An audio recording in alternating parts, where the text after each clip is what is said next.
So hey everyone, my name is Maria Lamardo. I am the head of accessibility training at CVS Health. I also run a couple of meetup groups in the area, so if you come to those, you might have seen me around. But today I'm going to be talking to you about inclusive design, advancing inclusivity through accessibility. So let's talk about inclusivity and how it's related to design. Inclusive design is a design process in which a product, service, or environment is designed to be usable by as many people as possible, particularly groups who are traditionally included for being able to use the interface or navigate in that environment. Now, when it comes to digital accessibility, it really focuses on the accessibility of the information presented to you by some sort of technology.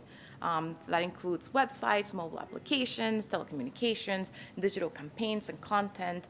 So we're going to be talking a little bit about both. But before we get into the digital space, I want to talk to you about something that I feel people understand. So let's talk about physical spaces. So here we see a set of staircases that are pretty inaccessible. So I see one kind of going up, and then it kind of splits into two different staircases, then it merges back into one set of staircases, then it merges back out. So I don't see any ramps. Unless there's an elevator inside, this is completely inaccessible for somebody who cannot walk up and down the stairs. So we can all agree that this is not accessible. However, let's look at the next example. Now these stairs, they kind of have a ramp, so I can kind of see maybe 7 different flights of stairs, and then they kind of have a ramp going through the middle, so it kind of zigzags all the way up. Now, I can tell you that somebody could use this. Now, is that going to be a great experience for them? Probably not. It's going to be pretty unsafe as they try to make their way up. There's no rails that they can hold onto as they make their way up. There's not a really nice place for them to stop and take a breather if they need to take a break. So again, this is a little bit more accessible, but there's definitely some challenges in this design. Now moving into this design, they have a building with the main entrance, and now on the side of the building, they've added a ramp. It's a long ramp, but it is fully accessible. We can say that somebody can go up this ramp without any problem. There are some rails on the side, so they should be pretty safe, right? It looks pretty standard. However, it does require people to go through the side of the building instead of through the main entrance. So we're creating a different experience for people who need to use this ramp, right? So though it is accessible, we could do better, right? And that's kind of what I want you to think about on the digital space. There are many different things that we can do to make our content accessible, but there are things that we can do to make the experience so beautiful and the same experience for everyone. Now let's take a look at this next one. Now, these are some examples of what could have been accessible ramps, but something went wrong along the way. So the first one we're going to take a look at is a ramp where they thought about the design and where this was going, but the implementation failed. So we see a ramp that kind of goes towards the entrance of the building, but there is a street pole right in the middle of the ramp blocking access to somebody on a wheelchair, for example. So the design was there, but the implementation didn't really get it all the way there. And here's another one, pretty similar, pretty nice ramp. It leads straight into the main entrance, but there's a giant flower pot blocking the way. And I can imagine that that's a pretty heavy pot that you can't just easily move out of the way so you can go into the building. So again, it's not just about designing for accessibility, it's also how you implement those designs. That's super important as well. Now here's another example. There's a building that has a couple of steps leading to the main entrance and then a nice short ramp. This is pretty nice. Somebody can either walk up or use the ramp to go up the main entrance. However, this is still requiring us to create a separate experience for someone, right? Like we do need to add a ramp to make this entrance accessible. So when we're talking about inclusive design, we want to start thinking about how we can design things from the very beginning so that it's easy to use for everybody. Now, here's a nice, beautiful, accessible entrance for everybody, and it follows inclusive design, where the main entrance just needs absolutely no steps. You just go straight in, whether you're in a wheelchair or using crutches, or you could just walk right in. This is the same experience for everyone. And that's kind of what we want to see on the web. We want to see experiences that work just beautiful for everyone, and there is no alternative experience or a different experience for anyone. So let's talk about integrating accessibility into your work. Now, when it comes to digital content, there are some guidelines that we can follow. And today I'm going to be talking about the 4 main guiding principles, and they are abbreviated with POUR. One is perceivable, meaning that users must be able to perceive information being presented to them, and it cannot be invisible to their senses. Number 2, interface, forms, controls, and navigations are operable, meaning that you must not require an action that a user cannot perform. Understandable. Information and operation of the user interface must be understandable, meaning that content or operation cannot be beyond the user's understanding. Then you've got robust, meaning that users must be able to access content as technologies advance. So this is making sure that your content remains accessible, even though technologies will evolve. So keep in mind, like, using technologies that have been well supported or that are being adopted for being supported. So let's talk about understanding digital experiences before we get into some techniques. First, we gotta understand our audience. Understand who you're building your applications for.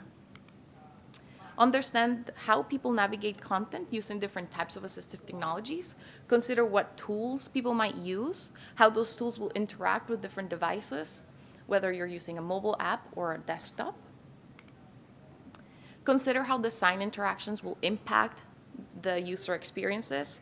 So work with people with disabilities in the designing and engineering process to understand the functionalities of certain components that you might be introducing, as well as adopt inclusive design and engineering best practices to build accessible digital products. So think about the inaccessible ramps. Even though designers thought about doing the right thing, they really had to communicate with the people that were going to implement those designs and make sure that they understood the intent of what they were trying to do. So this is the same thing that we're trying to do with our digital content. And of course, include people with disabilities in your process. Think about getting as much feedback as possible. You can include them in your user research. Create inclusive user research. Make sure that you're getting feedback, that you're including them in your testing process. All right, so next up, we're going to talk about how you should be integrating accessibility into the product development cycle. So accessibility should be part of every part of your development process. That includes UX research, UX design, into your wireframes, your product backlog, and of course, into your sprint planning. So you can see that accessibility should be part of every single thing you do. And then as you're integrating it into all of your processes, you're going to end up with an accessible product, and you don't have to rework and rethink of all of your solutions, because then customers are finding issues in your production. All right, so let's talk about those 4 main guiding principles that come from WCAG. WCAG stands for Web Content Accessibility Guidelines, and they're a group that provides certain guidelines to help you achieve accessible products. Now, they're not the end goal, right? Like I said, there are many ways to create accessible content, and there are certain techniques that are better than others, right? So it's about really understanding your user, really understanding what components you're using, how they interact with keyboard, different types of assistive technologies, and creating the experience that you want your users to have. But one of the things they call out is perceivable. So everybody should be able to access that information. And here's an example. So here we have a user, and he says, I use a screen reader because I am blind. When an image does not have a descriptive alt text, I don't know what it is. So a solution and a technique for this would be to provide equivalent experience for everybody with descriptive alt text. So underneath that, we have kind of an image that says, text yes to refill. Now, we really want to avoid using images of text, because now we lose what that text is trying to say unless we add a descriptive alt text on top of it. So one solution for this is to create a similar experience that where this image has an alt text of text yes to refill, so that people with assistive technologies, as they're getting to that image, they hear what that text is. Let's talk a little bit about time-based media. So here we have 2 people. The first one says, I'm hard of hearing and need captions or transcripts to access some media content. The second person says, I'm blind and need audio descriptions meaningful access some media content.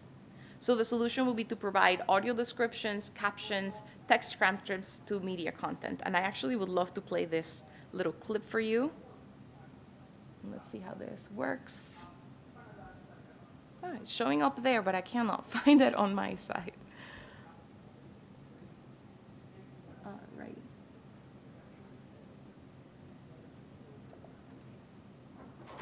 see. Oh, it looks like the audio is in there. All right. I don't see the sound person in the room, so maybe let's go back to the presentation. But I really encourage you to all to listen to this. It's a video clip of The Lion King, and what they have is the audio description is beautiful. So it kind of starts explaining like, oh, there is a giant rock across all this, like a plain of animals looking into the rock. And then as they pull up baby Simba, they're like, oh, and a beautiful baby lion is raised up and all of the animals are cheering him on. So it gives you a better sense, like you feel what's happening in that scene. So like if you close your eyes, you could understand the difference between just hearing the background music and not really understanding what's going on versus like all of those details and all the descriptions that brings through for the user. So let me try to quickly go back to the presentation here. Okay, if not, I could just restart the... Oops, sorry, y'all. Let me just try this again. My screen just went dark on me.